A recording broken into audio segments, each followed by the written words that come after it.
Hello, my name is Marcus. I'm the compiler of a collection of therapy quotes entitled 1001 Windmills of the Mind. This is TQ 1467 to 1472, part 2 of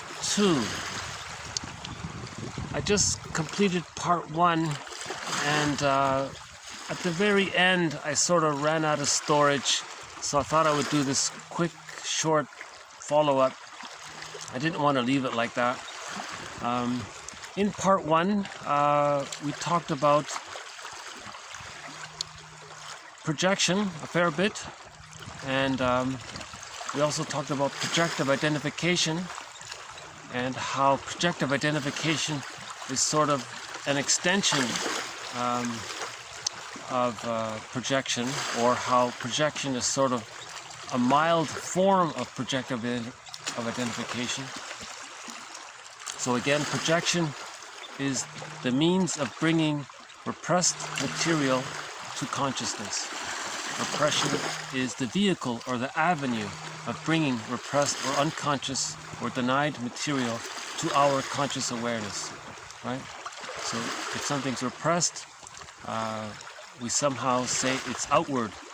So the metaphor, it's like we projected it somehow, but it belongs to us. And the psyche is doing this.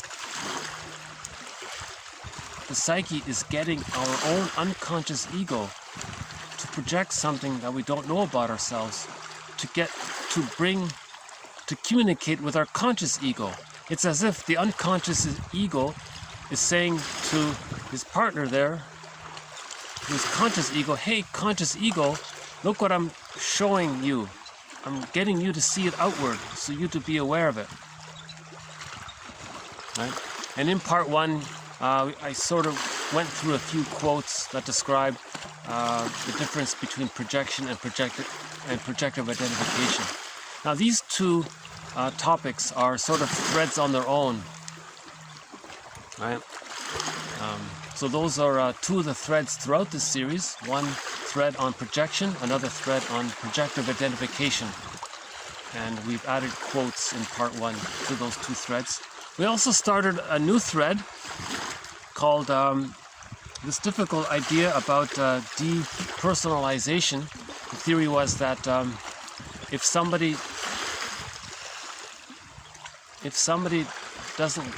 a child doesn't get their symbiotic needs met, and their life force is very connected to the mother, and if things get stuck there, when the mother's not around, the child feels like he lost a part of himself, or in his emotional sense, his vitality somehow, he's not aware of his vitality because he invested, so to speak, his vitality to his mother. He depends on his mother, needs his mother. So that's the nature of attachment. And so if that sort of gets stuck there, there's what's called a negative symbiosis. If later on a person has a close relationship and that person's not there, it may sort of resemble the original feeling of how the child felt a loss of vitality, right? Now in the adult version, the person may say, I feel like I lost a part of myself, or I feel unreal, or I feel estranged from myself. He feels flat or numb or something, or right? He feels that his mind is not working fully. So that was covered in part 1. We also did a follow-up to another thread in this series called getting the key out from under mother's pillow. So that's a metaphor used by Robert Bly in his book Iron John. So we covered that. And I briefly introduced the idea of introjection. As I learn more about introjection, I'll report on it later. I don't really know about it myself.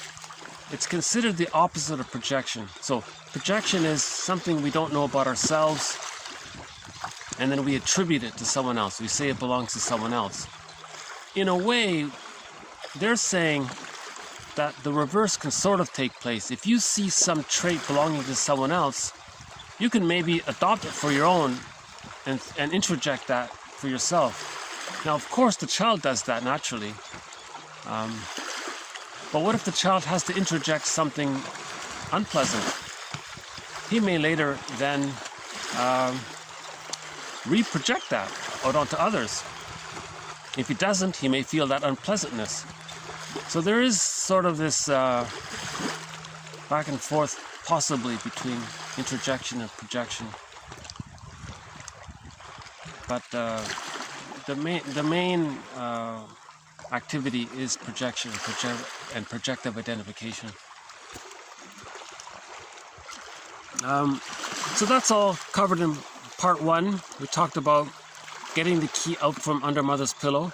That's a metaphor for what's called differentiation, where the child gets a sense of himself as a separate person and recognizing that his mother is a person, right? That they're two people, not just cognitively, but psychologically, emotionally, he is himself.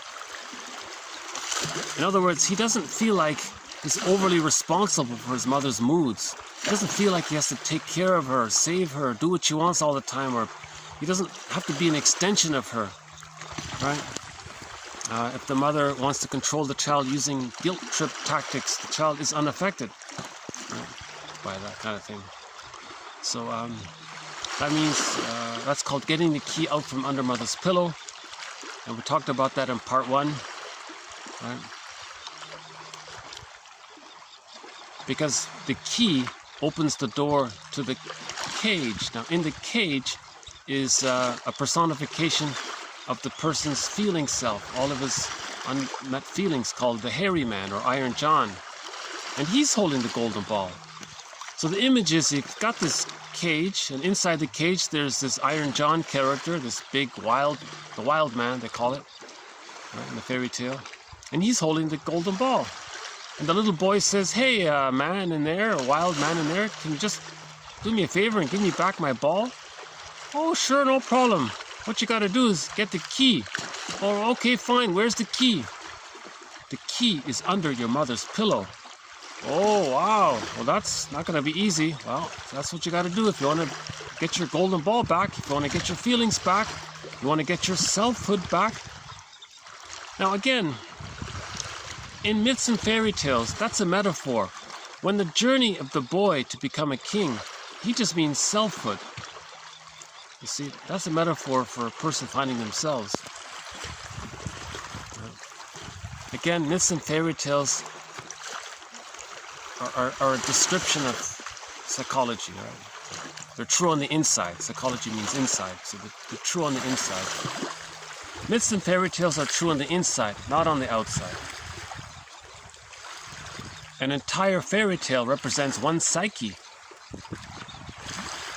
My personal theory is that myths represent the child's psyche in the first year of life, and fairy tales represents the child's psyche sort of in the second year of life. That's just my own personal question mark. Okay, yeah, so Robert Bly, projection and projective identification, depersonalization, and just a quick reference to introjection are all covered in part 1. All right, so I'll just maybe finish up with a song here.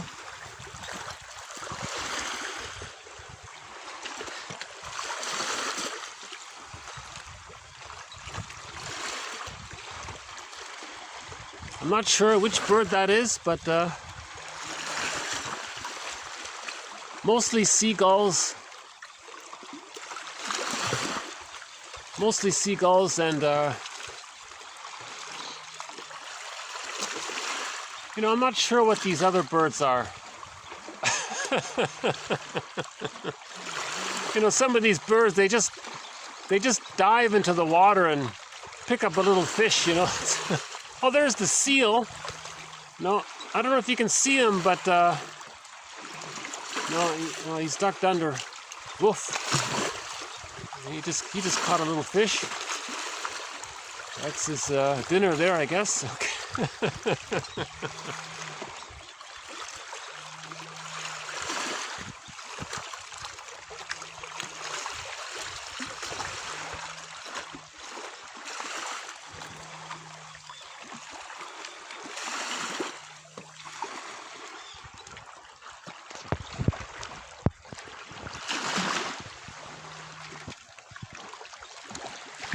I made a brief reference in part 1. One of the Golden Windmills of the Mind Award was issued to the 1997 film The Odyssey, starring Armand Assante. To my mind, that's the best film version of the story, The Odyssey. We have, that's one of our threads in this series, to discuss that film and the story of the Odyssey. That story, the Odyssey, again, that's just all a metaphor. Odysseus is far away from home. It means he's far away from his feelings, his inner home, his connection to himself. Penelope just means his feelings. So he wants to reconnect with his feelings. So he has this long journey. And someone said he's very disconnected from himself. He's very much in his head, and he's not aware, very detached from his feelings. So that's why he has a long journey from head to heart.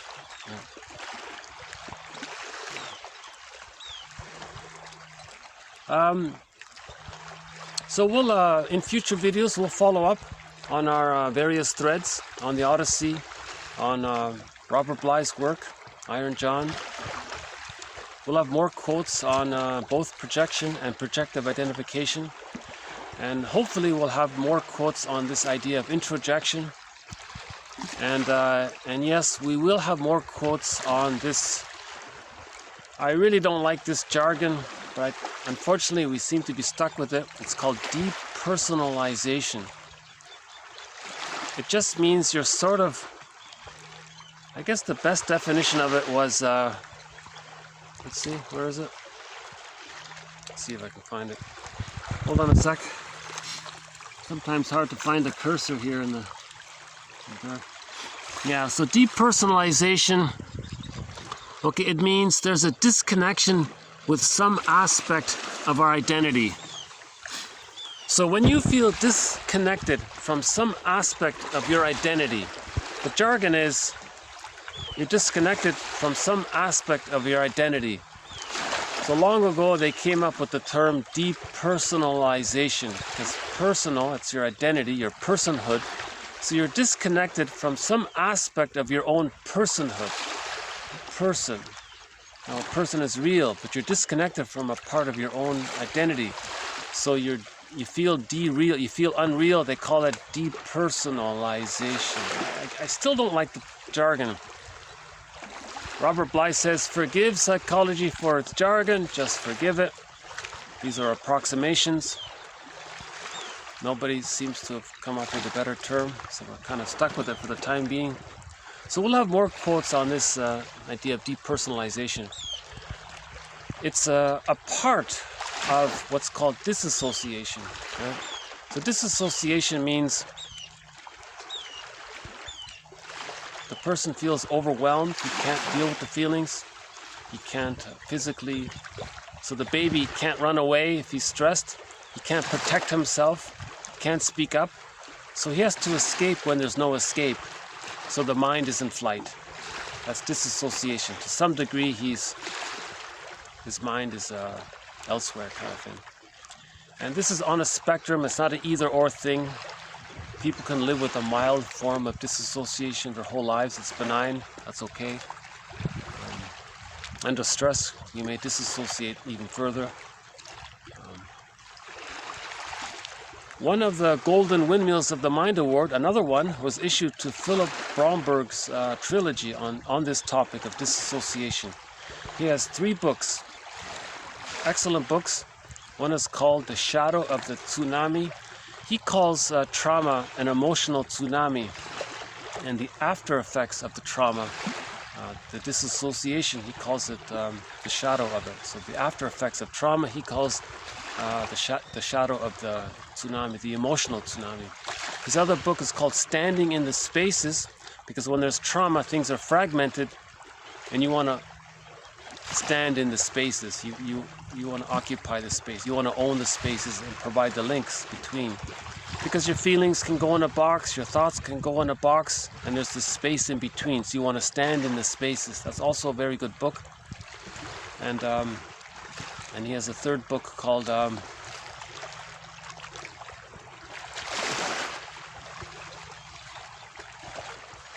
I'll have to look it up. Oh, hold on, maybe I can dig it up here.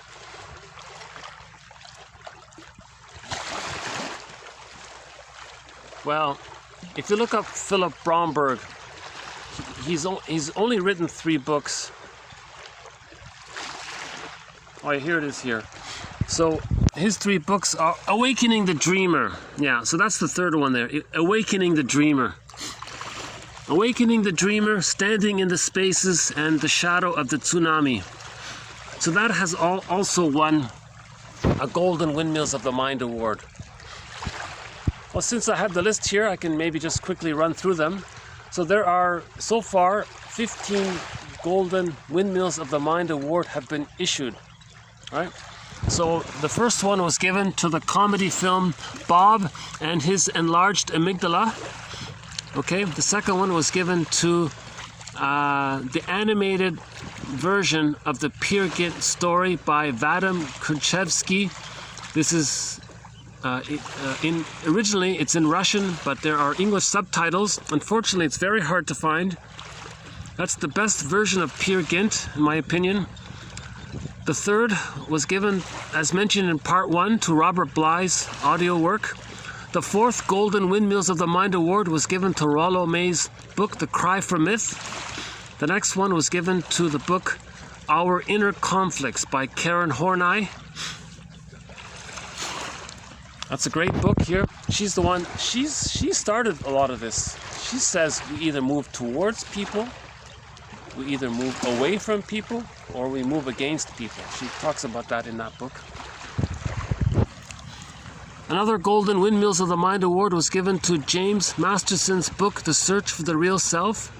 The next one was given to Ursula Le Guin's translation of the Tao Te Ching. The next one was given to a comic book series called Psychoanalysis. Now this is a collection of four comics, right? Called Psychoanalysis, 1955. It's Dark Horse Publishing. This is an excellent introduction to psychoanalysis. Okay, so this comic, Psychoanalysis, it's not just some frivolous entertainment. This is actually a demonstration of the therapy process. This is like watching therapy. This is a therapy, but they presented it in a comic book format. It's excellent. There are 12 therapy sessions. 3 sessions with a guy named Freddie, 4 sessions with a woman named Ellen, and 5 sessions with a guy named Mark. These 12 sessions, you learn a lot. You can quickly learn, in a couple of hours, you can really get a good idea of what psychoanalysis is, or what the psychoanalytic perspective is. So that absolutely wins a Golden Windmills of the Mind Award. Now the music video for the song Because of You by Kelly Clarkson, that wins a Golden Windmills of the Mind Award for the idea of healing intergenerational trauma. Okay. Now the work of Jane Elliott, that wins a Golden Windmills of the Mind Award. Okay, talking about prejudice. Alan Chinnon's 4 books on what he calls middle tales. So these are fairy tales for the second half of life. Okay, Philip Bromberg's trilogy, just mentioned. Paul Gray's book, The Ego and Analysis of Defense. That's a very good book about becoming aware of your defense mechanisms. Okay, another one was given to the film version of the movie Odyssey, starring Armand Assante.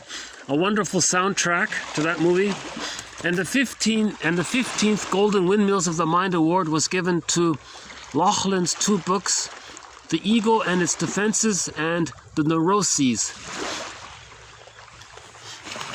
And there will soon be a 16th Golden Windmills of the Mind Award to be issued soon in a future video. So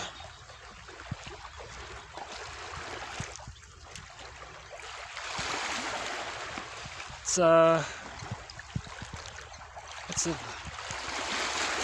nice late afternoon here.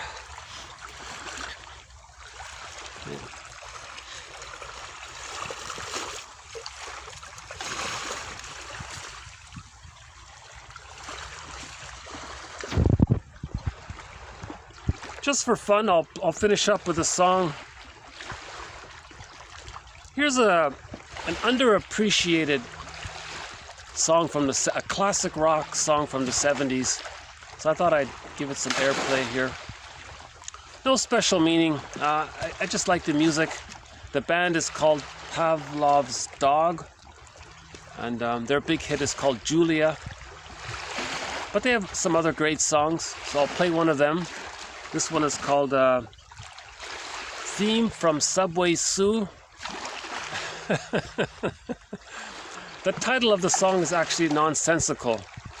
The singer, David Surkamp, the composer of the song and the singer of the song, he just wrote a simple song about a breakup. The guy broke up with his girlfriend, and he's wondering about his life. And he says in the song, you know, someday soon I'm going to figure this out. I'm going to figure romantic love out and transference love, and I'm going to understand this romantic love business. Someday soon I'll figure it out. And he dictated his song to his colleague there, and he was writing it down. And then when David Surkamp got the transcript, he noticed, wait a minute, you wrote here Subway Sue. I said someday soon. Oh, I'm sorry. And David Surkamp said, what the hell, let's just leave it. Let's call the song Theme from Subway Sue. So it's nonsensical. It was just sort of a comedic moment there between the two there. You know, maybe the song is about a guy breaking up with a girl, so maybe we can say that what if her name, we could say her name was Sue, and maybe she works for the subway company, or maybe they met on a subway or something. But in that song there's no reference to his girlfriend's, the girl's name or how they met. So, but I just played for musical reasons. So we'll end up here with the theme from Subway Sue and the band is Pavlov's Dog. A great classic rock song, I think.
Okay, so thank you very much. This has been part 2 of 2. More to follow. Bye for now.